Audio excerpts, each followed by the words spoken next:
जय Shivray YouTube family, तुमच्यासाठी मी एक खूप छान कोडं घेऊन आलेले आहे।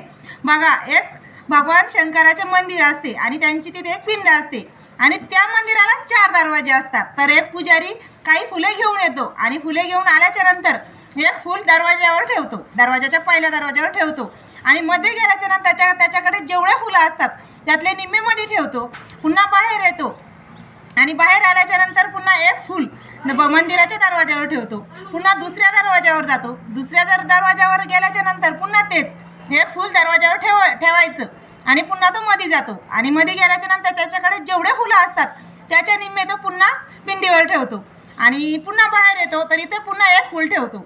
मग तिसऱ्या दरवाजावर जातो, तिसऱ्या दरवाजावर सुद्धा तसेच एक फूल ठेवतो आणि मध्ये गेल्याच्या नंतर त्याच्याकडे जेवढे फुलं असतात त्यातले निम्मे पिंडीवर ठेवतो। पिंडीवर ठेवल्याच्या नंतर पुन्हा बाहेर येतो आणि एक फूल पुन्हा दरवाजावर ठेवतो। दरवाजावर ठेवल्याच्या नंतर चौथ्या दरवाजावर येतो, चौथ्या दरवाजाला आल्याच्या नंतर पुन्हा दरवाजावर एक फूल ठेवतो आणि मध्ये गेल्याच्या नंतर भगवान शंकराच्या पिंडीवर त्याच्याकडे जेवढे फुलं असतात त्यातले निम्मे पुन्हा पिंडीवर ठेवतो। तेव्हा त्याच्याकडे एकच फुले उरतं आणि ते फूल तो पुन्हा मंदिराच्या चौथ्या दरवाजावर ठेवतो। म्हणजे काय होतं माहिती आहे का, प्रत्येक दरवाजावर 2-2 फुले असतात, एक जायच्या वेळेस आणि एक जाऊन आल्याच्या नंतर। तर तुम्हाला हे सांगायचं आहे की सुरुवातीला त्याने किती फुले आणलेली असतील त्या पुजाऱ्याने।